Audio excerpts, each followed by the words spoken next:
Sommet et Collet, le balado du 1er janvier 2022. Des 1000 à pied, ça use les souliers, comme dirait l'autre, et pour elle, ça peut être 3 paires en un été. Alors imagine le nombre de kilomètres. On est avec Catherine Turgy. Sommet et Collet est une présentation de la brasserie Unibrou, lauréate de près de 400 médailles internationales.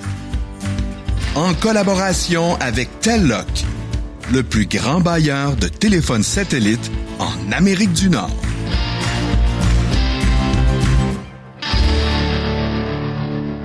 Salut Tribu Rando, content d'être là et de te jaser. Alexis Nantel, Alexis le randonneur. Au micro, randonneur, oui, j'ai randonné un peu partout sur la planète. J'ai fait quelques hauts sommets. On m'avait demandé de me présenter. Je le fais cette fois-ci. Puis je le referai peut-être comme ça sur tous les balados. Je veux saluer à ma droite mon ami Sylvain Bouchard, sommelier en bière. Salut mon cher. Chez Alexis, vous êtes salué. Ça va bien toi? Tellement bien, merci. Génial. Écoute, on se reparle tantôt pour le segment Collet. Et là, je vais passer à la présentation de notre invitée, Catherine Turgy, donc qui est une randonneuse de longue distance qui vit sur les sentiers le plus possible. C'est ce qu'elle me disait. De par sa profession en conception de produits, elle cherche toujours à simplifier et à améliorer son équipement et est toujours partante pour partager ses astuces et connaissances. Elle a un radar pour les petits détails que la nature met sur son passage et n'hésite pas à s'arrêter pour observer chaque petit insecte qui croise son chemin. Ses pieds ont foulé les 46 sommets des Adirondacks, parcouru de nombreux chemins dans les Appalaches, à la marche comme à la course. En 2022, elle a parcouru en 5 mois les 4270 km de la Pacific Crest Trail aux États-Unis. Et elle n'en est pas encore tout à fait revenue. Bienvenue, Catherine! Merci. Bonjour, Alexis. Bonjour, Sylvain. Allô. On va parler évidemment de la Pacific Crest Trail, mais aussi de d'autres aventures que tu as vécues sur les sentiers. Parce qu'avant d'arriver à faire la Pacific Crest Trail, on doit se former comme randonneur, comme randonneuse pour faire ces expériences. Et tu vas nous raconter des trucs. Puis d'ailleurs, on parlait d'astuces et de connaissances pendant ta bio. J'espère que tu vas nous en partager, que tu vas en partager un petit peu avec nos auditeurs. Commençons par le début. T'es originaire de où, toi? De Lanaudière, je viens de l'Assomption. Donc, on avait un chalet à Saint-Zénon, mais je suis née et j'ai grandi à l'Assomption. Ouais. Donc, Saint-Zénon, qui est un beau terrain de jeu oui. pour la rando. Mais toi, t'as pas eu vraiment d'influence de la famille de tes parents? Non, je ne suis pas une enfant sportive. J'ai pas été élevée dans le sport. Je n'aimais pas le sport. Je me sauvais des cours d'éducation physique le plus possible. C'est vrai? Oh, oui. Donc, j'ai pas eu une enfance sportive. J'étais plutôt enfermée avec mes cahiers de dessin. OK. J'étais pas dehors. Donc, t'étais plus une intellectuelle. Oui, tout à fait. Artiste, peut-être? Lunettes, broches et artiste, oui. C'est un peu ce que tu fais maintenant dans ton métier, d'une certaine façon. Oui. Ça s'est continué dans mon métier, oui. Et donc, qu'est-ce que tu faisais sinon avec tu jouais quand même à l'extérieur, j'imagine, avec des copains, copines, non? Pas tant que ça. J'étais vraiment pas une enfant de dehors, là. Fallait qu'on me pousse pour sortir.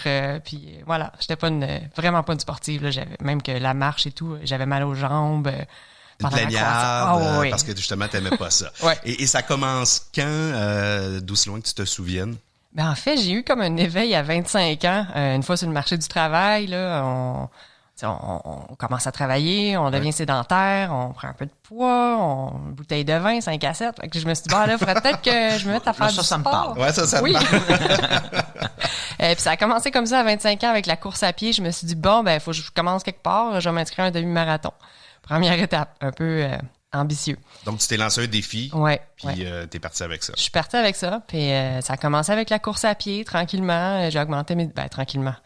Le 21 était un échec qu'on apprend de nos erreurs. J'ai commencé avec des plus petites distances après le premier demi. Puis graduellement, ça s'est transformé. J'ai découvert le triathlon grâce à des amis que j'ai rencontrés à la course à pied. J'ai fait quelques années de triathlon. Puis au travers de tout ça, j'ai commencé la course en sentier aussi. Ça a été vraiment pour moi une découverte, là. Puis c'était un premier contact avec les sentiers. Mon premier contact avec le sentier national s'est fait en course en sentier. Et avec le bois et la forêt. Oui, avec la forêt. Mais là, allons pas trop vite, juste revenir au triathlon, parce que c'est quand même une communauté assez serrée. J'imagine que tu as eu un peu des amis, des mentors, donc comme tu le mentionnais, peut-être qui t'ont amené plus loin là-dedans. Comment t'as été amené à performer à travers ce sport-là? C'est vraiment un défi personnel. J'avais un entourage d'amis on s'encourageait beaucoup. On était une petite gang assez serrée, la gang de Verdun. Je les salue d'ailleurs.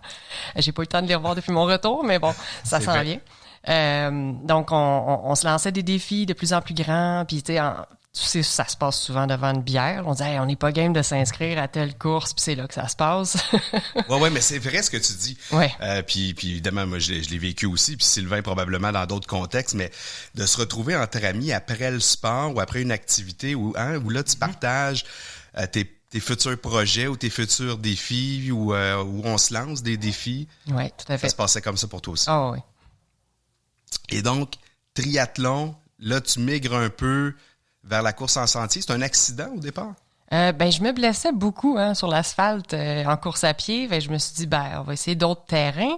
Puis la course en sentier, en fait, ce que j'ai découvert, c'est que le terrain impose son propre rythme. On peut vraiment pas...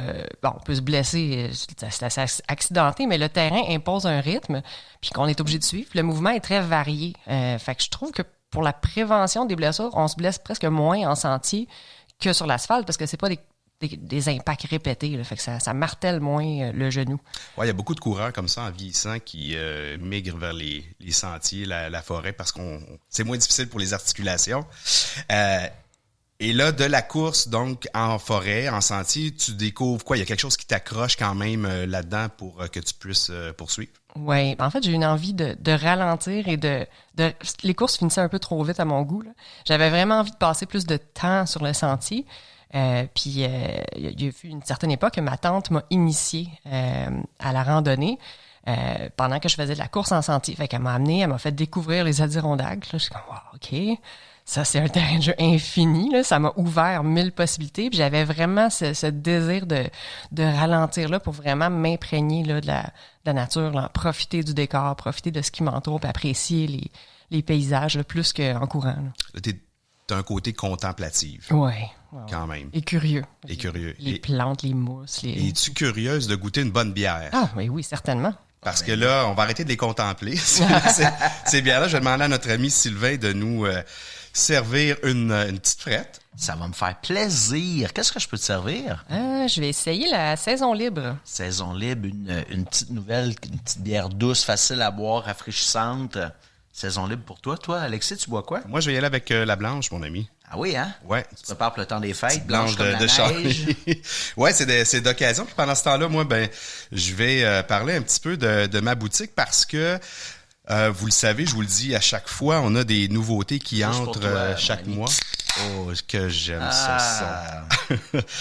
On a offert en boutique la tente MSA Ouba Ouba 2, qui est une tente, Catherine, justement, pour la longue randonnée, en tout cas, qui a une bonne réputation à ce titre-là parce qu'elle est légère.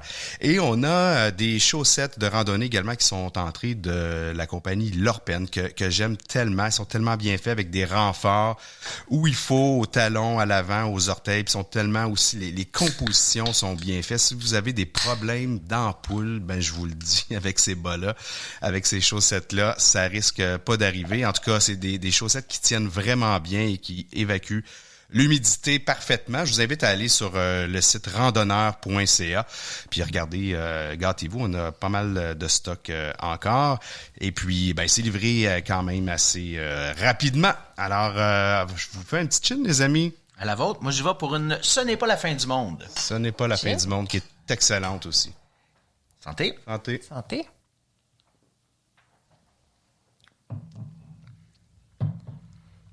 Bon, là, on peut continuer. L'esprit tranquille. OK, donc là, on revient à nos moutons. Tu découvres les Adirondacks, gros terrain de jeu, course en sentier. Là, tu veux ralentir. Et donc, tu te mets à faire de la rando dans ce coin-là aussi. Oui, en fait, j'ai découvert qu'il y avait ce qu'on appelle une liste des des 4000 pieds dans les Adirondacks, donc les 46 plus hauts sommets des Adirondacks. J'en avais déjà fait quelques-uns, puis j'ai découvert que ça existait. Je me suis dit, oh, wow, mais quelle belle excuse pour explorer le territoire. Donc, je me suis lancée dans cette quête-là sur 3 ans, en fait. Ce qui est quand même rapide. Bon, tu sais, il y en a qui font ça presque dans une année, mais il faut que tu aies du temps. 3 ans quand même, parce qu'il faut calculer les allers-retours aux États-Unis. Qu'est-ce que tu as préféré dans cette période-là? Qu'est-ce qui t'a marqué? Ce qui m'a marqué le plus, la finale, en fait. Je m'étais gardé un magnifique sommet pour la fin. J'avais organisé ça le jour de mon anniversaire. Oui, sciemment, tu savais c'est cette montagne-là que tu voulais faire. Tout à fait, oui. La plus belle des dernières qui me restait, parce qu'on s'entend qu'on fait toujours les plus belles en premier sans trop penser à la liste. Là. Fait que plus la liste avance, je fais comme je vais me garder ceux qui ont un bon panorama pour la finale. Puis je l'avais réservé là, pour mon anniversaire. Puis j'ai tous mes amis qui étaient là avec moi, même des amis autour de moi qui ne randonnaient pas. Fait que ça a été un beau défi pour eux de me suivre dans cette aventure-là pour m'accompagner sur mon dernier... C'était quel sommet? Les gens vont vouloir le savoir. Skylight. Celui qui est juste derrière Marcy. Donc, il faut gravir Marcy pour arriver à Skylight. Donc, c'est 2 sommets. Souvent, les gens les font en même temps. Oui, pourquoi pas, c'est ça. J'avais déjà fait Marcy une couple de fois, là, mais... C'était un petit extra pour ceux qui voulaient me suivre jusqu'à la fin. Wow, et là, vous étiez une belle gang comme ça pour fêter tes 46. As-tu fait ça de façon spéciale, comme terminer avec une bière ou quelque chose bouteille de champagne au sommet. Le petit format ultralight, là. Ouais. Format léger, évidemment. Le poids est un enjeu. Mais oui, on s'est partagé une petite bouteille de champagne au sommet. Puis il y a un autre de mes amis qui terminait aussi ses 46 le même week-end que moi. Fait que c'était vraiment mémorable. Là. C'était rempli d'émotions. Là. Avec tous les gens que j'aimais autour de moi, je pouvais pas demander mieux. Puis on s'est tous retrouvés au camping après pour une soirée sur les campements. Là. Wow. Tu vas chercher quoi, justement, dans la rando? Parce que quand tu décides que tu fais les 46, parce qu'il y a quand même un intérêt, tu découvres des choses, il y a quelque chose qui te motive à retourner en sentier, en montagne? Parcourir, connaître... traduire dans des souvenirs ce que je vois sur une carte, là, puis vraiment y aller à mon propre rythme, en fait. On est tellement pressé dans la vie de tous les jours, on est tellement surexposé à plein de choses, je vais vraiment là respirer, je vais là prendre un temps pour moi, puis c'est mes pieds qui décident, c'est mes muscles qui décident, c'est mon cœur qui décide, rien d'autre. Là. Fait que c'est moi et la nature. Si je peux me permettre, tout à l'heure, tu disais que quand tu étais jeune, les sports t'intéressaient pas. Oui. Puis là, ce que tu fais maintenant, c'est des sports qui n'ont pas de compétition. Oui. Puis là, tu te dis, je faisais de la course, seulement je suis rendu en rando où je marche. C'est-tu vraiment ça, le fait de ne pas avoir de compétition, de prendre ton temps, parce que tu dis, en plus, je veux prendre mon temps, il n'y a pas de chrono, c'est particulier, là. Oui, pas de chrono, pas de stress. C'est vraiment un moment de détente. Moi, je vois pas ça comme une compétition. Oui, c'est un défi, ça amène son lot de défis, puis de dépassement, mais oui, le fait qu'il n'y ait pas de chronomètre, je pense que c'est quelque chose qui me plaît beaucoup. Vraiment, tu y vas à ton rythme, à toi, à 100%. À 100%. Est-ce que tu es du genre à regarder ou à découvrir les champignons, des espèces d'arbres, la faune, la flore? C'est-tu quelque chose qui t'intéresse ou pas vraiment? Oui, je suis super curieuse. Dès que je vois un champignon, tu sais, mon grand-père était mycologue aussi, là, fait que j'ai des petits souvenirs de ce qu'il m'expliquait. Le copain de ma tante qui m'a initié à la randonnée connaît vraiment bien les champignons. Fait qu'aussitôt que j'en vois un que je connais pas, je me fais un plaisir de le prendre en photo, d'y envoyer pour le savoir, puis il me répond généralement dans les 5 minutes dès que j'ai du réseau. Donc, j'apprends beaucoup sur les champignons avec lui, mais les plantes aussi, je suis extrêmement curieuse, surtout quand on visite d'autres régions qui sont pas au Québec, puis on voit des espèces un peu différentes. Là, je suis tout le temps curieuse de savoir ce que c'est. OK. Oui. Fait que donc, ça fait partie de ton aventure, cette découverte-là. Oui. Et là, tu me disais donc, t'aimes vivre à ton rythme. C'est quoi tes premières expériences, sinon, disons, plus de longues randos? Ma première expérience solo, quand je suis partie vraiment tout seul avec moi-même, là, je me suis embarquée dans un séjour. Donc, je partais du chalet de la famille à Saint-Zénon. J'embarquais sur le Sentier national dans la Naudière, à travers la Mastigouche pour me rendre jusqu'à la traversée du parc de la... Jusqu'à Saint-Mathieu-du-Parc. Le Sentier national en Mauricie, oui, jusqu'à Saint-Mathieu-du-Parc. Donc, ça me donnait un 137 km que j'ai fait sur une semaine. Fait que ça a vraiment été ma première expérience seule. Parce qu'on croise personne dans la Mastigouche. C'est vraiment pas un coin super touristique, là. Ouais, puis de faire la traversée, c'est une chose, mais de la faire seule, c'est une autre expérience. C'est un autre niveau, là. Puis j'avais des appréhensions, tu sais, on part toujours avec notre bagage de peur, là, puis on vide ce sac-là au fil des pas. Dès qu'on embarque sur le sentier, ces peurs-là s'évaporent. Mais littéralement, tu sais, je me demandais qu'est-ce que j'allais faire dans ma tête pendant 7 jours. J'ai dit, mon Dieu, mais ça va tourner en boucle, je vais virer folle. Comment que ça va se passer? Tout ça se place dans les 15 premières minutes. Comment t'expliques ça? Puis, écoute, je me sens bercée par la nature qui m'entoure. Surtout quand tu es seul à l'intérieur, on dirait que tu fais partie du territoire. On en fait partie, ça fait partie de nous. Puis on se retrouve dans une liberté totale, puis c'est apaisant. Bon, c'est sûr que les premières nuits seules, avec les bruits des coyotes au loin, un peu moins apaisant. Mais même ça, on finit par s'habituer. Puis c'est là qu'on se rend compte qu'on a une capacité d'adaptation, mais incroyable, puis qu'on n'utilise pas dans la vie de tous les jours. C'est quand on se retrouve comme ça, plongé dans un territoire inconnu, qu'on se rend compte que nos petites peurs qu'on avait, on les laisse en chemin comme des petites miettes, là, puis à la fin, notre sac est vide, puis notre tête est légère. Là. C'est, ouais. Quand même incroyable. C'est comme si on revenait... c'est comme dans notre ADN. Ah oui, on est fait comme pour ça. Comme être humain. On est fait pour ça, mais on le sait pas. On embarque dans des pantoufles. Ouais. On se laisse aller. Tu sais, on veut pas trop de troubles, mais aussitôt qu'on sort de nos zones, ça donne ça. Tu découvres des forces puis des... Ouais. Wow! On est beaucoup plus adapté. On est vraiment plus adapté qu'on le pense. Comme être humain. Comme être humain, oui. Oui, en fait, on est devenu mésadapté quand... non, mais c'est vrai, tu sais, t'es à Montréal, il y en a qui vont aimer la ville, là. Mais moi, je suis un mésadapté... je suis une mésadaptée urbaine aussi. Oui, c'est ça. Dans le même club. Aïe, aïe, aïe. OK, donc... Matawini, à Saint-Mathieu-du-Parc, traversée de la Mauricie, 7 jours, presque 140 kilomètres. Tes peurs se dissipent dans les 15 premières minutes. Comment ça se passe par la suite? Il arrive des choses, là, c'est sûr que comme randonneur, il nous arrive tous des choses. Oui, il arrive des petites mésaventures. Entre autres, oui, il y en a une. Ma tante m'a fait promettre, ma tante qui m'a initiée à la rando, j'en parle souvent d'ailleurs, je la salue, je l'aime beaucoup. Elle m'a fait promettre de traîner un klaxon à ours. Ah ben oui. Oui. Mais on est au Québec, il n'y a que de l'ours noir. Là. Techniquement, on n'a pas tant besoin de s'armer de quoi que ce soit. Non. Mais bon, elle m'avait fait promettre, je l'ai traîné avec moi, je l'ai mis dans la pochette de côté de mon sac à dos. Puis arrivé au campement, je crois que c'était le 3e soir, j'étais totalement en paix. Là. Je parlais même pas, je pensais me parler à haute voix, mais même pas. J'étais plongée dans un silence, je me nourrissais de ce silence-là. Puis là, j'arrive au campement. Je dépose lourdement mon sac à dos, parce que mon équipement n'était pas aussi léger qu'aujourd'hui. Je dépose mon sac et ça déclenche le klaxon. Mais assourdissant, là. Moi et tous les animaux de la forêt ont eu peur. Tous les animaux. T'étais seule à ce Ah là, j'ai été encore plus seule une fois que le klaxon. Ah ouais, c'est clair. Écoute, il n'y a plus rien. Là. Tous les oiseaux se sont envolés. Il n'y avait plus de vie là. Ça surprend sur le coup quand même. Là. Oui, mon cœur a fait... Tu sors après 3 jours de contemplation interne. Puis j'ai eu peur de perdre un tympan. Là. Aïe, aïe, aïe. T'en as plus jamais amené après. Non.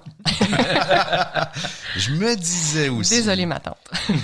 et donc, t'as pas rencontré d'ours? Est-ce que tu utilisais des choses quand même, sinon comme un baril anti-ours? Oui, j'ai traîné un baril anti-ours que je m'étais procuré parce que dans les Adirondacks, c'est obligatoire quand on fait quelques nuits dans la région des High Peaks. Ouais. Donc, je voulais le traîner pour me pratiquer à le traîner finalement. Puis parce que c'est quand même pratique, ça nous évite d'avoir à trouver une branche puis à faire des jeux d'adresse pour suspendre sa nourriture, à monter. Fait que ça sauve du temps, ça fait un petit banc. En même temps, on peut s'en servir comme banc, c'est très rigide. Fait que j'avais traîné mon baril, puis justement un autre soir sur cette traversée-là, faut cacher le baril quand même assez loin de l'endroit où on dort pour justement éviter que ça attire les animaux. C'est pas complètement étanche aux odeurs, là, mais au moins l'animal qui va s'attaquer au baril ne pourra jamais rien faire. C'est vraiment un tank. Là. C'est fermé presque avec des verrous. Là. Ça prend un 25 cents pour l'ouvrir. Donc j'étais allé le cacher, je l'ai calé contre un arbre, mais le terrain où je campais, c'était assez en pente, puis ça descendait vers un lac. Donc je le cale contre un tronc d'arbre, je reviens à mon hamac, parce que j'avais pas de tente, là, je me traînais qu'un hamac. Je m'installe, donc je m'endors assez rapidement ce soir-là, c'était super paisible.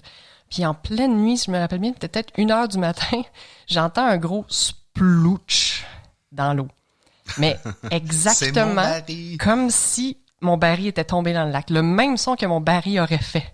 Et là, on est 1h du matin, il fait noir. Je suis quand même assez loin de mon baril de bouffe, mais j'ai pas le choix d'aller vérifier. Là. Ben, c'est ta bouffe, là. C'est tes prochains jours. Ben, c'est mes prochains jours. Je peux pas laisser couler ça au fond du lac, là. Fait que je me lève, je pars à la frontale pour aller retrouver ma nourriture, m'assurer que c'est pas ça qui est tombé dans le lac. Puis j'étais prête à plonger, parce que c'est mes rations, là, on s'entend. Là. Oh, ouais. J'étais prête à plonger dans le lac s'il fallait que je retrouve mon baril. Noir sur noir, hein, le baril est noir, le lac est noir, il fait noir. Donc, j'arrive à l'endroit, puis là, j'étais pleine d'appréhension en me rendant vers le lieu du baril pour finalement le trouver bien calé à l'endroit où je l'avais laissé. À sa place. Donc, c'est pas ça qui a plongé. On ne saura jamais. OK, t'as pas su? J'ai jamais su. Moi, quand t'as dit noir sur noir, j'ai dit c'était un ours noir. Ah non, j'ai jamais vu ce qui était plongé dans le lac, mais c'était un bon splush. Environ la grosseur de mon baril. Donc, mes hypothèses, peut-être une tortue, peut-être un castor, ça peut être n'importe quoi. Ah ouais. Là, on peut laisser aller longtemps son imagination. Ah oui, puis ça roule. Hein? Quand on essaie de s'endormir les premières nuits en nature, là, l'imagination est très fertile. Surtout que il y a quelque chose qui m'a surpris que tu viens de nous dire, c'est que tu étais en hamac. Oui. Beaucoup de gens qui débutent en longue rando, bon, c'est certain que quand tu fais des mois, c'est peut-être pas le meilleur choix. Mais, puis là, tu me diras si tu utilises toujours le hamac. Mais non, ça m'étonne, honnêtement, parce que, bon, on débute, on a une certaine insécurité, justement. La tente peut nous amener, des fois, cette sécurité-là. Et toi, non, t'étais dans un hamac à la belle étoile. Suspendu. Tel un burrito entre deux arbres. J'ai choisi ça, en fait, parce que c'est quand même convenient lorsqu'on veut camper. C'est léger, là, c'est plus léger. Oui, c'est plus léger.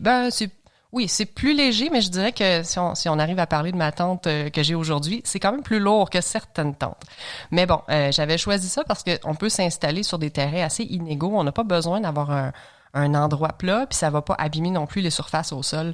Ça peut abîmer les arbres, mais il faut vraiment bien les attacher avec des sangles larges. Donc, c'est ce que je faisais. Là. On fait plusieurs tours après les troncs, puis c'est quand même super confortable. Là. Moi, je suis complètement accro au camping en hamac. Là. C'est évident, il y a un moustiquaire aussi d'attacher après. C'est un hamac qui est fait pour le backpacking. Puis, on accroche une bâche par-dessus là, pour se protéger des intempéries s'il y a. Mais je suis vendu au hamac. OK. Et tu t'es vendu au hamac pourquoi?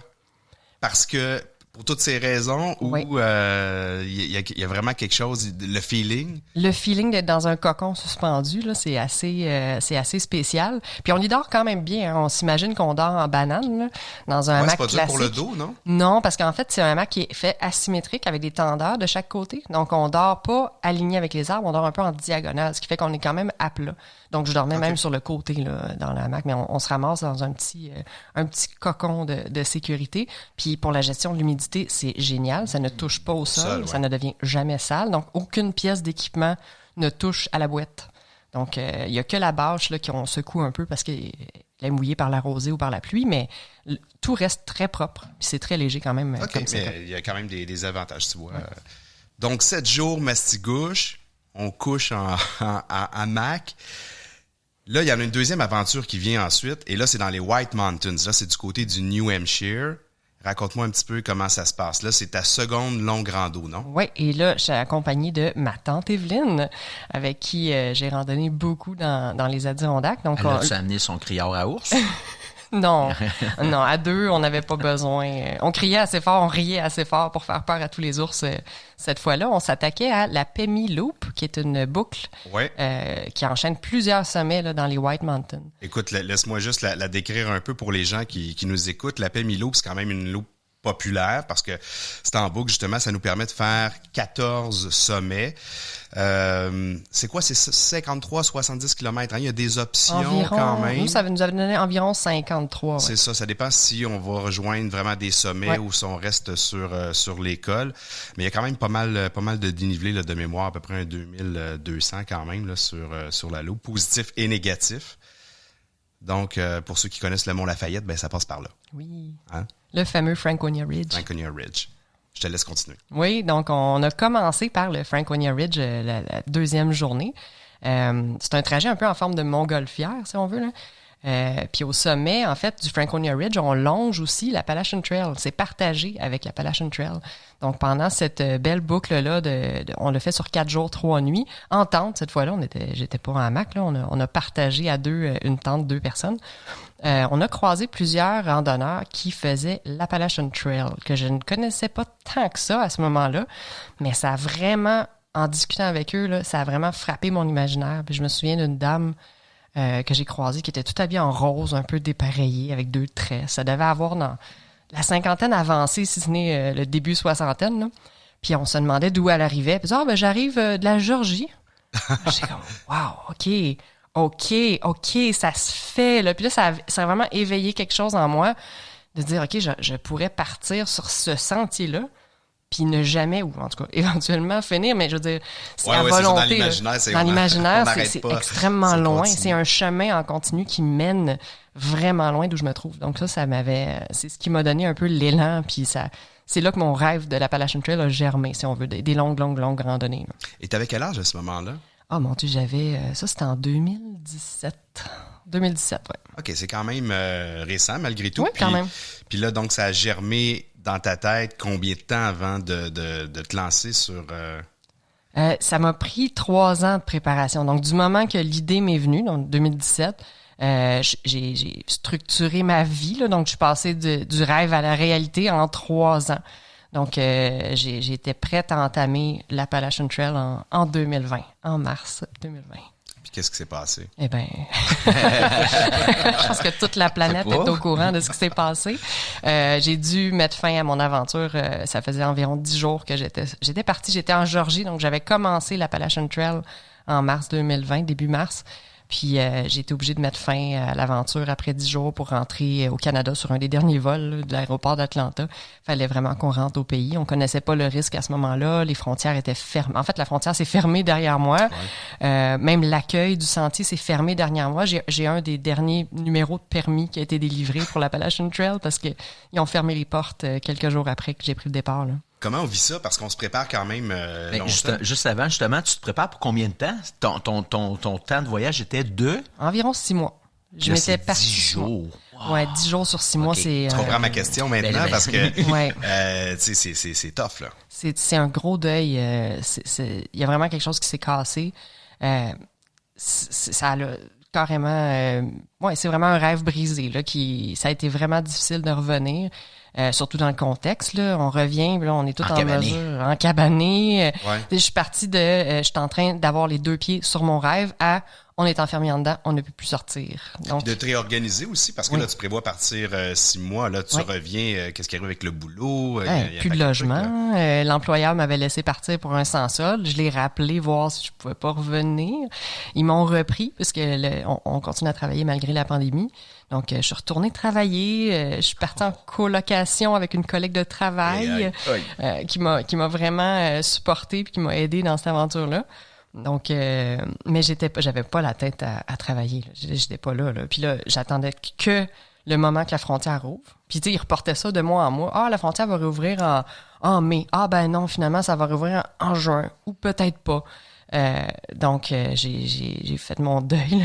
Je ne retournerai pas. Puis je l'avais tourné tout bas de côté. Genre, il faut que j'y retourne en juillet. Je la ferai à l'envers, au pire. J'étais prête à y retourner là, dès que la frontière réouvre. C'est jamais arrivé. Donc... Fait que là, tu t'es dit quoi? Une fois la pandémie passée, je m'organise pour y retourner ou déjà tu pensais à faire autre chose? Ben, en attendant, je suis allée prendre une marche au Québec. Donc, ouais, c'est clair, comme bien du monde. Oui, c'est ça. Fait qu'à l'été 2020, j'ai randonné beaucoup dans notre belle province. Donc, j'ai fait une pas pire traversée là, de Mont-Tremblant à Gaspé. Donc, ça représente 1500 km. Je suis partie 2 mois et demi. Là. J'avais un sans-solde à prouver. Là. Je peux pas en profiter. Là. Fait que fallait que je marche coûte que coûte. Donc, j'ai utilisé le Sentier national comme une thérapie. Ouais, comme mon plan B là, pour l'aventure. Puis c'est toute une aventure, le sentier, parce que il est entrecoupé. Hein, il n'est pas complet. Oui, il n'existe pas en continu. Ouais, c'est ça. Il y a beaucoup de tronçons décousus là, qui existent, notamment l'Outaouais est très, très décousu. C'est pour ça que j'ai fait le choix de partir de Tremblant, parce que la logistique était un peu complexe sur nos 2 pieds. Ouais. Donc, de Tremblant, il y avait moyen de le faire quand même relativement en continu jusqu'au Saint-Maurice. De l'autre côté du Saint-Maurice, ça reprenait avec quelques tronçons. Québec, il n'y en a pas, donc faut avoir un transport pour aller jusqu'à Mont-Sainte-Anne. Mont-Sainte-Anne, ça se fait là, jusqu'à Baie-Saint-Paul, puis la traversée de Charlevoix. Puis on traverse le fleuve à la sortie de la traversée de Charlevoix à Saint-Siméon. Puis de l'autre côté, ce qui nous attend, c'est la cerise sur le sundae, c'est le SIA, le Sentier international des Appalaches, qui est la dernière longue section du Sentier national au Québec.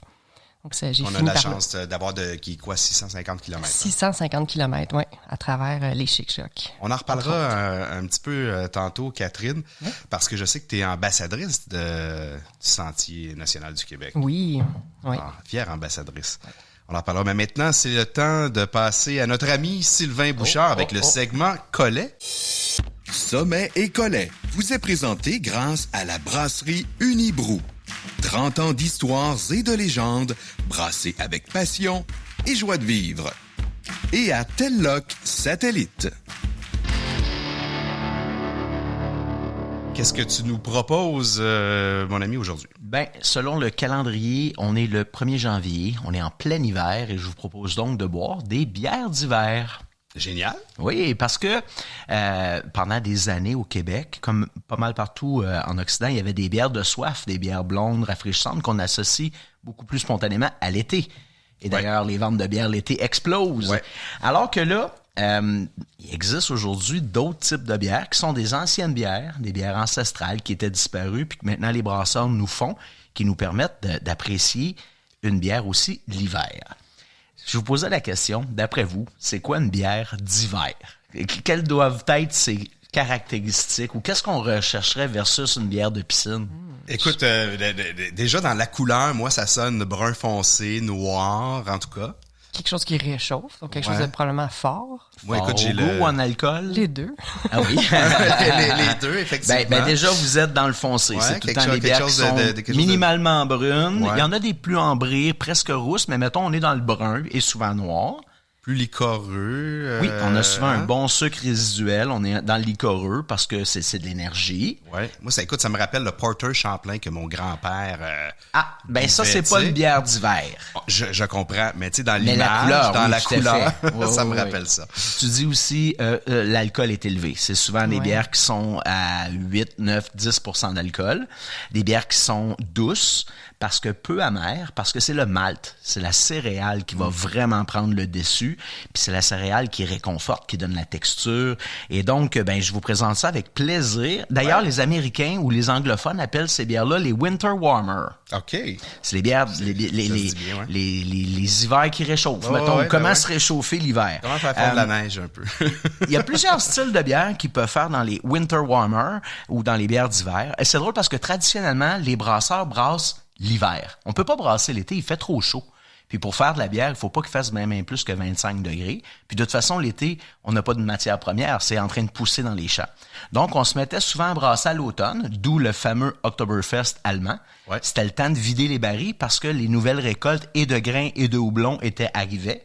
Donc, on organisait une orgie de bière pour s'assurer que les barils étaient vides parce qu'on recommençait la saison de brasse. Et on brassait souvent jusqu'au mois de mars, où là, il se mettait à faire trop chaud et qu'on n'avait plus de matière première. Et donc, on peut dire que les bières d'hiver, c'est des bières de saison, saisonnières. Et est venu avec ça les bières de Noël. Les bières de Noël sont des bières d'hiver.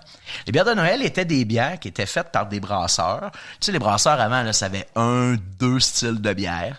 Puis, à Noël, pour faire plaisir à leurs clients, ils brassaient quelque chose d'un peu spécial, qui sortait de l'ordinaire. C'était souvent des bières plus fortes. C'était des bières qui étaient aromatisées avec des trucs qu'ils n'utilisaient pas d'habitude. C'était vraiment faire plaisir aux... On a tout ça historiquement avec nos grands brasseurs ici industriels comme Molson, non. Les grands brasseurs, parce que nos brasseurs canadiens, c'est des brasseurs anglais. Et les Anglais n'avaient pas cette tradition-là des bières d'hiver. C'était surtout des trucs qui étaient français, belge ou voire allemand. Okay. Donc, au Canada, Molson, Sleeman, Labatt, O'Keeffe, Boswell, Dow, ça fait pas ben des bières de Noël.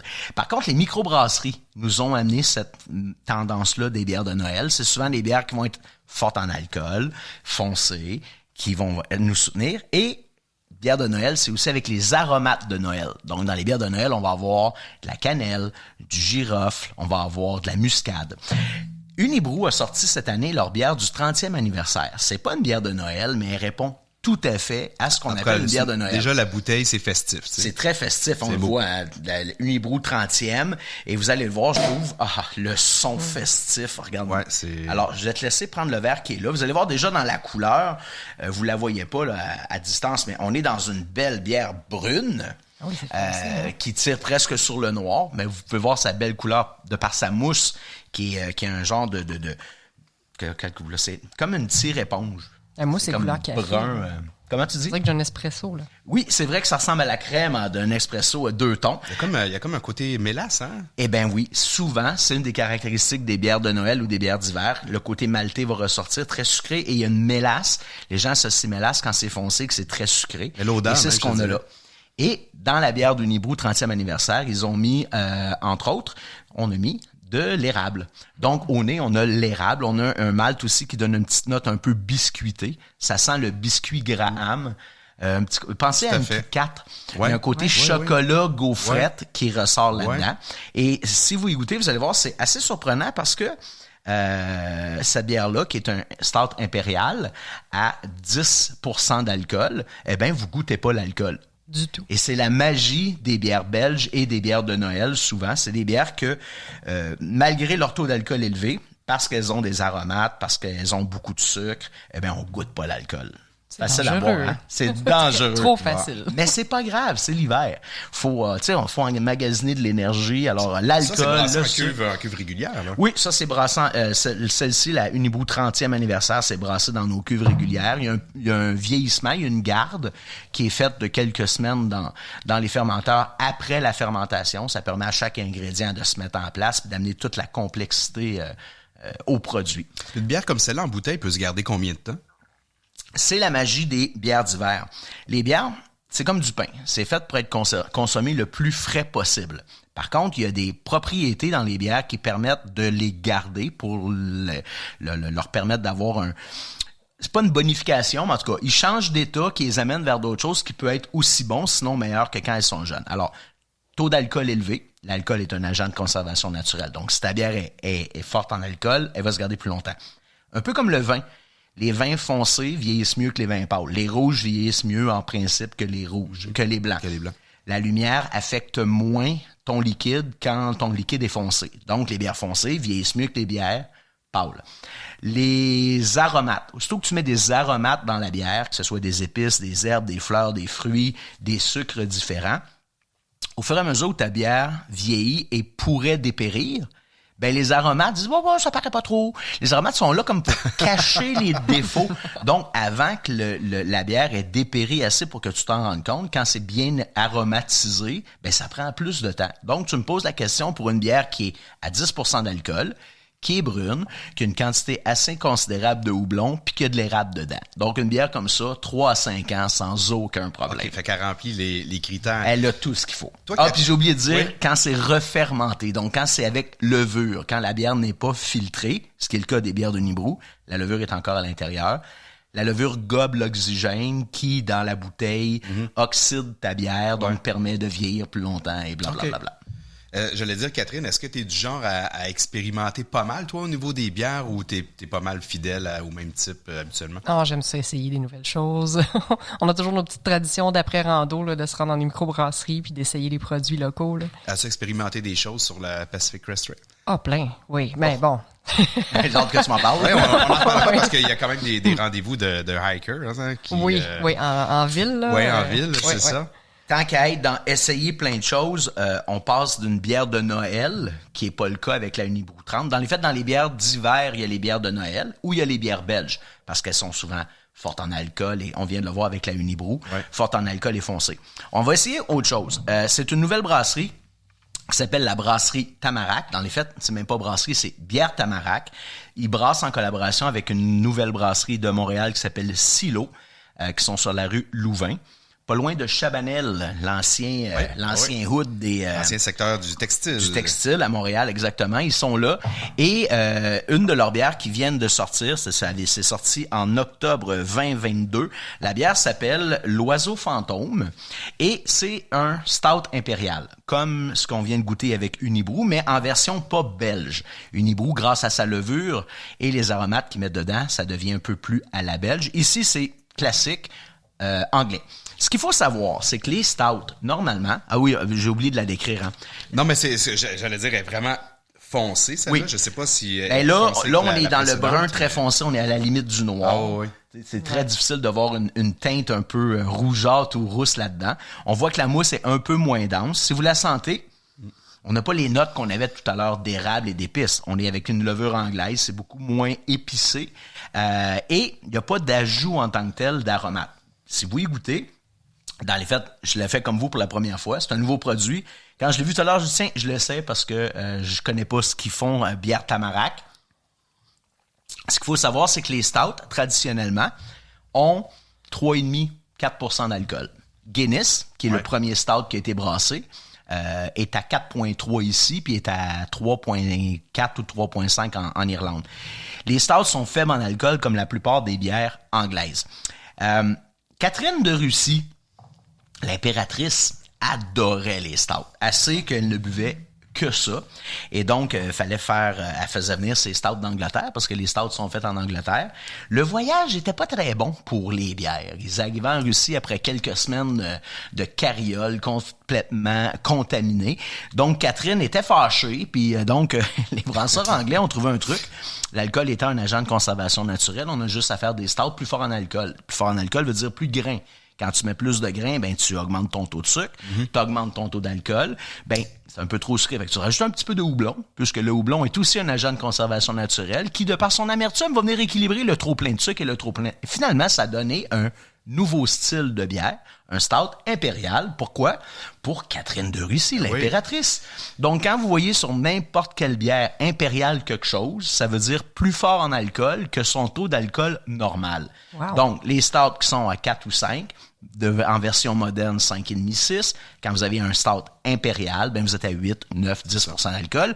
Et la bière que je vous présente, qui est l'oiseau fantôme, ben elle est à 10% d'alcool. Quand même. Qu'est-ce que ça goûte, hein? Rasputin l'aurait apprécié. Oui, mais je pense que oui, avant de couper la tête de mais c'est quand même très doux. C'est vanillé, même. Effectivement, une petite perception de vanille, même si souvent la vanille va venir avec un vieillissement en barrique, ce qui n'est pas le cas ici. Mais je suspecte que les maltes torréfiés, avec la molécule qu'on appelle sotolon, vient nous donner un petit peu ce côté vanillé, voire aussi peut-être un peu soya. Encore une fois, ce qui est intéressant là-dedans, c'est très anglais. Les bières anglaises, peu gazeuses. Ça donne moins de légèreté. Ben, moi, j'ai toujours eu un peu de difficulté avec ça. Ben, alors que dans la version Unibrou 30e, génial. C'est à la belge, c'est refermenté en bouteille, ça pétille comme un champagne. Ici, on n'est pas là du tout, c'est anglais, c'est peu gazeux, et vous voyez le côté réconfortant. Ouais, ben c'est ça, il y a des amateurs pour ça. Ah, donc non, pas toi.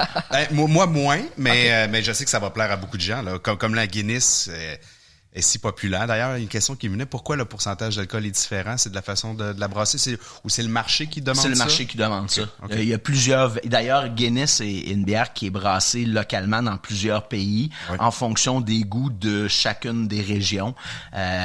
Les Haïtiens, les Portoricains, les Jamaïcains boivent des quantités phénoménales de Guinness. Ben, ils ont une Guinness pour eux, beaucoup plus sucrée, beaucoup plus maltée.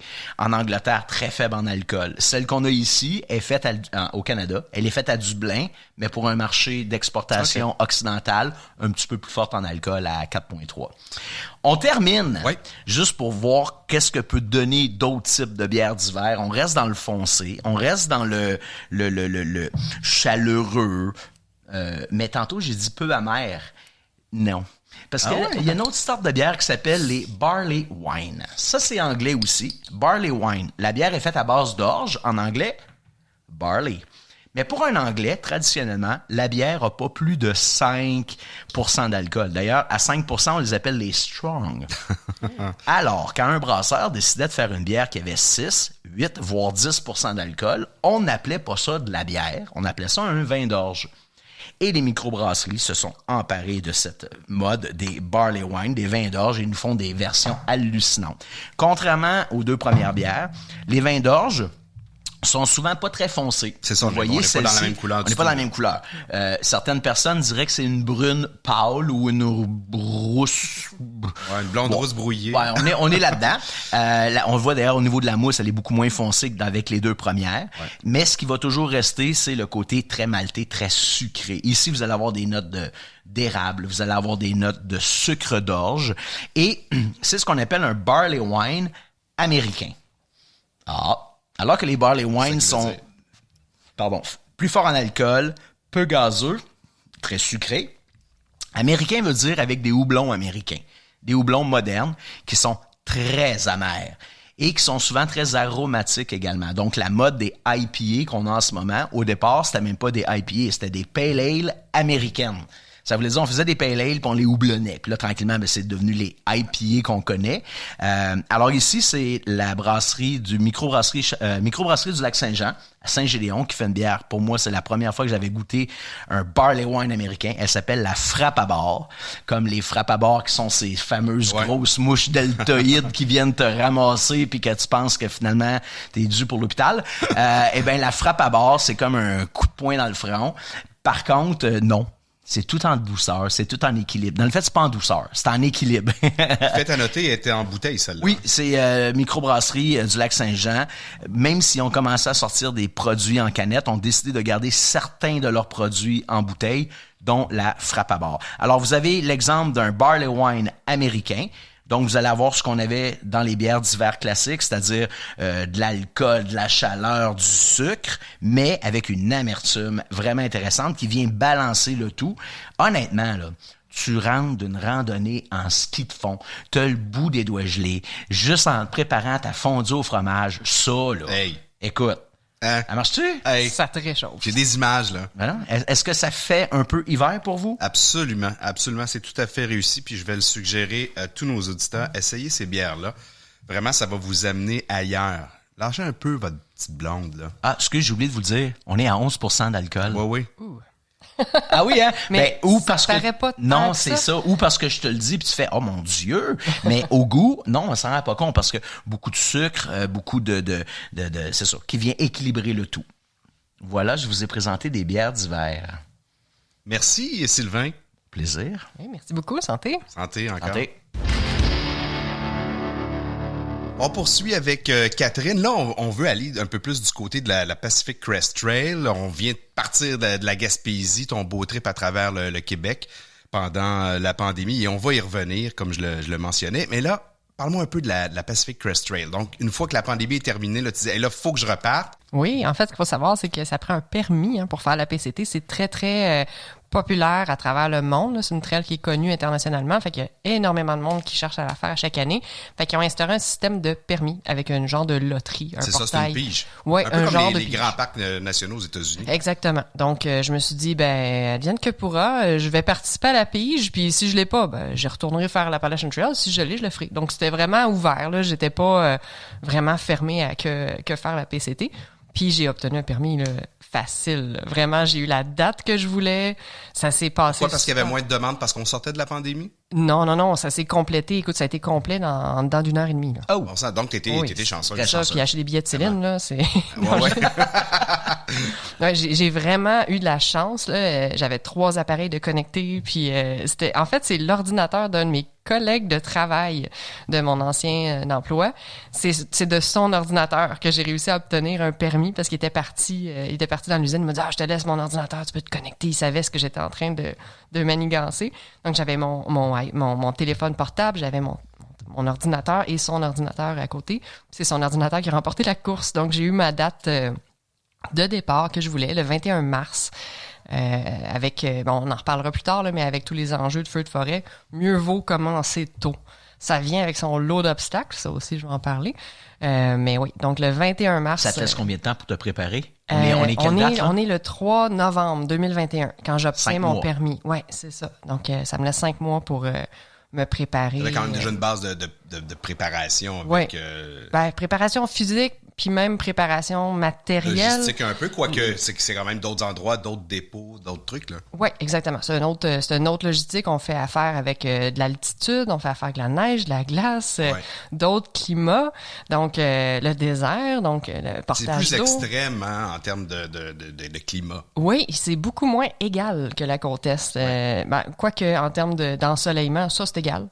C'est ensoleillé d'un bout à l'autre. Là. Mais en termes de territoire, en termes de variété de paysages... excusez-moi, mais on parle de quelle distance au juste? On parle de la frontière du Mexique à la frontière du Canada, donc c'est... OK, la petite run, là. Oui, une petite marche. C'est 4270 kilomètres. En autonomie? En autonomie complète dans les montagnes. C'est pas plat. Donc, d'où Big time. D'où le plein de climat, là. Plein de climat. On part du sud de la Californie, puis on s'en va jusqu'à l'État de Washington. Exactement. C'est Vancouver, BC, là. Oui. Wow. En passant par, c'est ça, plusieurs endroits, dont la Sierra Nevada, là où il y a des cols quand même jusqu'à quoi, 4000 à peu près? Oui, 4000, c'est le point le plus haut là, de la PCT, là, sur le chemin. Là. Il y a des sommets. T'es au chaud, pas de neige, puis t'es au froid avec la neige, là. Oui, tout à fait. Entre les vallées, la neige fond, puis on est dans la boîte, puis en haut, ben c'est 12 pieds de neige, puis des traverses glacées. Parle-moi un petit peu justement de cette portion-là. Ça a été vraiment c'est le point le plus... En fait, c'est le bout le plus grandiose de la PCT, à mon avis. Puis c'est quand même assez audacieux de commencer tôt. Généralement, les gens attendent la fonte des neiges pour faire cette section-là, qui est partagée avec la John Muir Trail. Donc, c'est un des sentiers mythiques là, de longue randonnée aux États-Unis. Puis la section des Sierra Nevada, c'est la John Muir Trail. Généralement, les gens attendent que la neige fonde pour la faire. Cette trail-là, elle est populaire en août, septembre, quand il n'y a pas de neige, parce que ça finit par fondre au complet. Hein. C'est pas des neiges éternelles, c'est quand même la Californie, donc ça fond complètement, puis ça reneige à chaque année. Ceci dit, il y a quand même de bonne quantité, là. Ils reçoivent d'extrêmes quantités de neige. C'est énorme, là. Oui, en décembre 2021, en fait, j'étais très inquiète parce que je me préparais. Puis en décembre, ils ont reçu une quantité record de neige. Donc, ça s'annonçait pour être un hiver extrême, ce qui veut dire avoir à dealer avec le risque d'avalanche, avoir à dealer avec des passes qu'on serait obligé probablement de contourner. Donc, c'était une de mes grandes craintes. Finalement, tout ce qui est tombé en décembre, c'est tout ce qui est tombé dans l'année. Ça s'est avéré être une année de faible précipitation. En tout cas, c'est relatif, là. Donc, ça faisait en sorte que c'était possible d'entrer dans les Sierra Nevada beaucoup plus tôt que prévu. Généralement, les gens qui font la PCT doivent traverser ce territoire-là quand même assez tôt pour pouvoir arriver dans l'État de Washington avant l'hiver. Fait que c'est, je dirais, généralement en juin, juillet au plus tard. Moi, j'ai entré là à la mi-mai. Donc, le 13 mai, je mettais le pied sur la section... je terminais la section du désert, là, qui est à partir de la frontière du Mexique. Puis j'entamais les Sierra Nevada un 13 mai. C'est du jamais vu, là. C'est rare que les gens peuvent entrer dans ce territoire-là en toute sécurité un 13 mai. Est-ce qu'il y avait encore de la neige au sol? Parce que là, t'as pas de raquettes, là. Non, il y a encore de la neige. Et justement, le fait qu'on n'ait pas de raquettes, c'est un enjeu. On traîne évidemment des crampons et un piolet. Donc, il faut attaquer les zones. Les zones enneigées, c'est vraiment les cols. Donc, en haut de, je dirais, en haut de 1000 mètres et plus. Là. Ouais. En fait, non. En haut de 2500. En haut de 2500 mètres, ça commence à être enneigé, mais tout ce qui est dans les vallées n'est pas enneigé. Donc, pendant la journée, on parcourt les vallées, on campe, puis très, très tôt le matin, on attaque la section enneigée. Donc, on passe d'un col à l'autre. On grimpe le col le plus tôt possible le matin pour l'enjamber puis descendre dans l'autre vallée. Pour éviter que ça soit fondu, de renfoncer. Oui, en fait, dès 8 heures le matin, la neige cuit au soleil de la Californie et ça se met à renfoncer. Puis là, on parle pas de 2 pieds de neige, là, on parle de jusqu'à 10 pieds. Ah, c'est dangereux, là. C'est dangereux. Tu peux caler à ne plus remonter. Oui, en fait, j'ai un de mes amis qui a attaqué un col un peu plus tard dans la journée. Il faisait de la fièvre, fait qu'il a quitté le campement un peu plus tard que nous. Il a décidé de dormir ce matin-là. Mauvaise idée. Il a calé. En fait, ce qui l'arrêtait de caler, c'est son sac à dos. Il calait jusqu'aux hanches, puis ce qui stoppait. Oui, c'est vraiment le sac à dos qui s'accotait sur la surface de neige, puis il nageait littéralement en dehors du trou à chaque 4 pas. Donc, c'est extrêmement épuisant comme terrain quand on le prend trop tard dans la journée. Est-ce qu'il y en a qui font ça même de nuit ou au petit matin? Oui, c'est ce qu'on faisait. À 3-4 heures du matin, le réveil sonnait, puis on attaquait la montée même avant que le soleil se lève, là, pour être sûr que la surface soit bien dure puis que nos crampons aient une bonne adhérence. Là. C'est important quand même d'être bien préparé puis d'être au courant justement de chacune de ces sections. Tu me parlais hors micro d'une fille qui vous suivait, mais il est arrivé un petit malheur. Oui, c'est malheureux. Là. Il peut arriver des accidents partout dans nos vies. Cette fois-là, je pense que c'est un manque de connaissances sur les risques en altitude. Tu sais, la PCT, elle monte quand même jusqu'à 4000 mètres. C'est quand même pas négligeable. Hein? À partir de 2500 mètres, on parle d'altitude. Là, on peut avoir le mal des montagnes. Elle l'avait expérimenté la première journée. Elle avait eu mal à la tête, elle avait eu des vomissements, elle avait des difficultés respiratoires à Sillé. Puis elle a quand même, s'est obstinée finalement à poursuivre. Elle a dit non, ça va aller bien. Ses amis essayaient de la convaincre de prendre une pause, de rester au campement plus bas en altitude une journée de plus. Elle refusait. Évidemment, il y a toujours une pression d'aller vers l'avant dans des longues randonnées comme ça. On dit non, je veux pas prendre de pause, je veux poursuivre, faut y aller, faut avancer pour pouvoir finir un jour, parce que c'est pas envisageable pour notre cerveau de dire on fait 4000 km. Fait que à chaque jour, faut avancer le plus possible, puis j'ai l'impression qu'elle a cédé à cette pression-là, elle a pas suivi les règles, elle a pas écouté son corps finalement, puis au col le plus haut qui s'appelle Forester Pass, malheureusement elle a décédé d'une embolie pulmonaire. Ça a vraiment été fulgurant. Arrivée au sommet, elle s'est mise à littéralement se noyer dans ses poumons. Ses amis étaient là. Il était environ 4 là, pour la réanimer ou tenter des manœuvres. Là. Mais bon, il y avait absolument rien à faire. Il était trop tard. Ouais. Ils ont dû veiller le corps jusqu'au lendemain, en fait, pour que les secours viennent.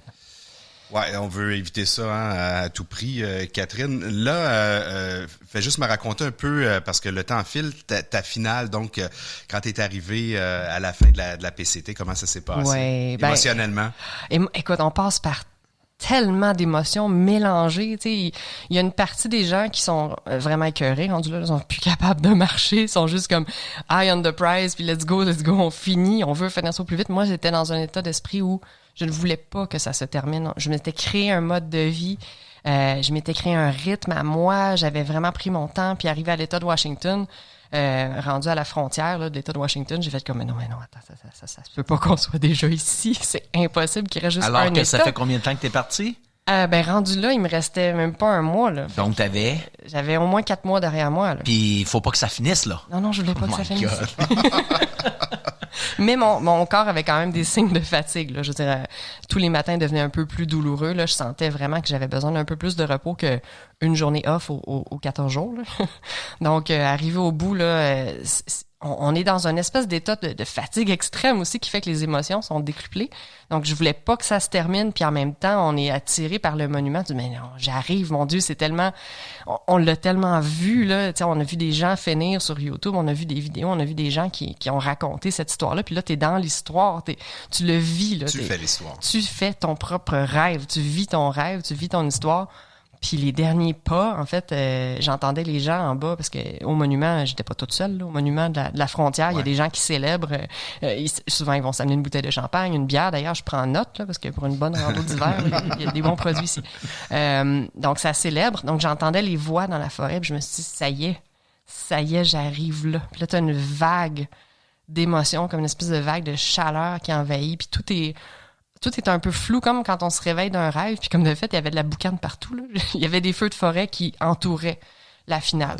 Oui, l'endroit. Il y avait un feu à ma droite, un feu à ma gauche, un feu au nord. Tout était en train de brûler autour du sentier. C'était vraiment un moment de grand stress quand même, là, parce qu'on se demandait si la trail allait être ouverte. Fait que c'était vraiment là, in extremis. Là. J'ai été touchée au monument exactement au bon timing, mais ça sentait fort là, les feux de forêt autour de moi. Fait que c'était comme une espèce de brume dans l'air qui rehaussait l'effet que j'étais dans un rêve. Mystique. Ah, c'est vrai, vraiment. Ouais. Si tu avais un ou deux conseils pour les auditeurs, quelqu'un qui voudrait se lancer sur la PCT, ce serait quoi? En termes techniques, là, si tu avais quelque chose à dire, je sais que tu manges beaucoup, ça c'est certain, là, 5 repas par jour à peu près. Ouais. Mais sinon, en dehors de ça, là, y a-tu quelque chose qui te vient en tête, tu dis, hey, ça, faut absolument faire ou penser à ça? Commencez lentement. On parle de rythme, là. Commencez pas à envisager, faut que je fasse une moyenne de 35 km par jour pour pouvoir y arriver. Faut que je commence à faire des 35 la première semaine. Ça marche pas comme ça. Si on commence à essayer de faire une moyenne tout le temps, le corps n'a même pas le temps de s'adapter. Fait que mon plus grand conseil, là, c'est de commencer lentement, écouter son corps. T'sais, on a eu des leçons, là. Il y a eu le décès, il y a des gens qui se sont blessés. J'ai vu des gens se blesser partout autour de moi parce qu'ils poussaient trop, ils essayaient de... Tu te rattrapes dans le temps, de toute façon. De toute façon, ça va se faire. Puis c'est magique. Ce qu'on appelle les jambes de trail, là, les trail legs, ça se construit avec le temps. Et ça va venir. Et on va en faire des grosses journées. Il faut vraiment pas se stresser avec ça au départ. Fait qu'au départ, c'est OK de faire 15, de faire 16 km, c'est OK.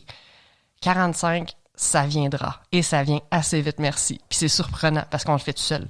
Ça vient avec le temps. Ça se fait tout seul. C'est incroyable comment le corps s'adapte. Là. Le corps est fait pour ça. Le corps est fait pour marcher. Tu es ambassadrice du Sentier national du Québec. Comment c'est arrivé, cette histoire-là? J'étais sur le Sentier national en train de faire ma traversée là, en 2020, puis j'aurais voulu être en contact avec des gens qui l'avaient traversé au complet, parce que je tentais quand même une traversée en continu, puis j'avais pas vraiment trouvé de documentation. Là. J'avais fouillé sur le site de Balise Québec, qui est une super bonne ressource. Là. J'avais téléchargé toutes les cartes de Rando Québec. Mais j'aurais voulu être en contact avec des gens qui l'avaient déjà fait. Puis j'ai jasé avec, d'ailleurs, le fondateur là, du Sentier national au Québec. J'ai été mise en contact avec lui pendant que je le faisais. Fait qu'on s'échangeait, je lui donnais des l'état des lieux de la trail. Ah, ce secteur-là est un peu magané. Ah, ben là, il y avait une coupe à bois, je me suis perdue. Fait que j'étais en contact avec lui. Il me donnait en échange aussi beaucoup de sages conseils. Mais je me suis rendu compte en jasant avec les gens de Rando Québec que j'étais, à leur connaissance, la première personne à faire pour vrai une traversée de cette distance-là, ou presque, là, au Québec. Probablement qu'il y en a d'autres. Ils se sont pas manifestés. Exact. J'en ai rencontré qui l'ont fait l'année d'après grâce au conseil que j'ai donné l'année qui a suivi. Fait que ça me fait chaud au cœur. Puis mon plus grand rêve, c'est qu'un jour, le Sentier national au Québec soit un through hike, soit un sentier de longue rando en continu complet et connu. De A à B. Complet de, oui. Avec tirage au sort pour que son nom sorte cette année. Pourquoi pas? Pourquoi pas, si ça gagne en popularité? Absolument. On peut rêver parce qu'on a des richesses naturelles au Québec. On a des territoires qui sont magnifiques à explorer. On a une faune et une flore qui sont quand même uniques, là, qui valent la peine d'être visités, là. Donc, oui, ce serait mon plus grand rêve là, qu'on puisse faire un jour un sentier national en continu. Catherine, tu as d'autres projets qui s'en viennent en avant de toi? Oui, ben là, mon projet actuel, là, si on vient dans le moment présent, c'est de m'adapter à la vie. Oui, parce que je disais d'entrée de jeu que tu n'étais pas tout à fait revenu. C'est pas évident quand même de reprendre un rythme de vie, j'allais dire normal, mais c'est tellement un mauvais mot. C'est tellement un mauvais choix. Le normal devient tellement relatif. T'es revenu quand? En octobre. Ah oui, OK. Oui. Ah oui, OK, t'arrives là. Oui. Ah. Donc, ça fait quoi, 6 semaines à peu près? Plus que octobre, novembre, décembre. C'est 3 mois, là. Okay. Mais 3 mois, quand t'as passé 6 mois dans la nature, c'est pas évident de reprendre une vie là, juste à Montréal. Donc, tout est... rythme un peu dingue. On est surstimulé, là. Ouais. Tout va tellement vite. Les gens sont tellement stressés. Puis on se rend compte à quel point nos besoins démesurés puis nos stress sont absurdes là, quand on se retire du monde synthétique, comme je l'appelle. Donc, quand on se met en recul de ce monde synthétique-là, on se rend compte à quel point on a besoin de peu et on se stresse pour n'importe quoi. Fait que de revenir là-dedans puis d'essayer de rembarquer dans le train, là, c'est vraiment pas évident. Les sons, la lumière, tout va vite, tout est bruyant, tout est très odorant aussi.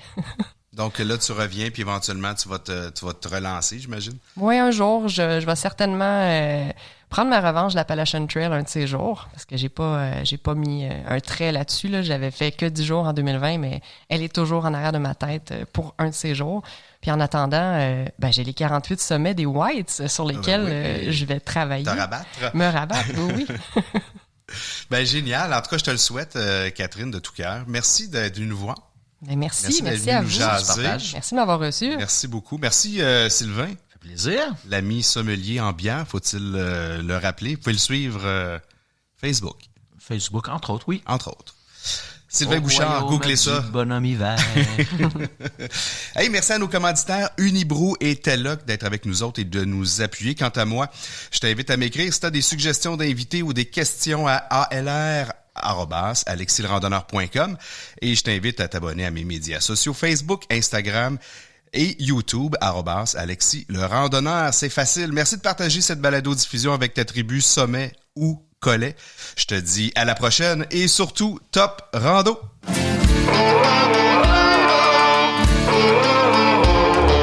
Sommet et Collet vous a été fièrement présenté par la brasserie Unibrou, lauréate de près de 400 médailles internationales.